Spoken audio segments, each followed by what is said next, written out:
Speaking about the outstanding power of the Holy Rosary, Saint Louis Maria de Montfort, in his book, The Secret of the Holy Rosary, number 79, says, "Whatever you do, do not be like a certain pious but self-willed lady in Rome, so often referred to, by speakers on the Rosary. She was so devout and fervent that she put to shame by her holy life even the strictest religious in the Church."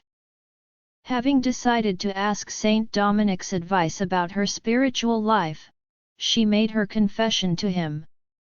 For penance, he gave her one rosary to say and advised her to say it every day. She excused herself, saying that she had her regular exercises, that she made the stations of Rome every day, that she wore sackcloth as well as a hair shirt, that she gave herself the discipline several times a week, that she often fasted and did other penances. Saint Dominic urged her over and over again to take his advice and say the Rosary, but she would not hear of it.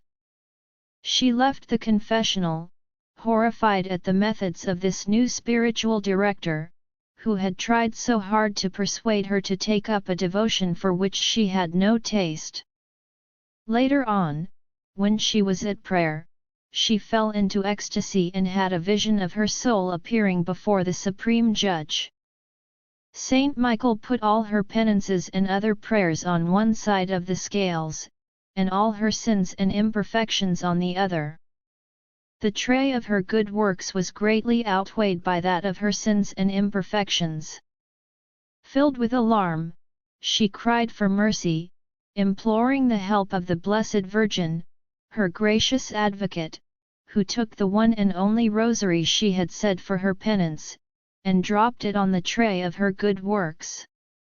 This one rosary was so heavy that it weighed more than all her sins as well as all her good works.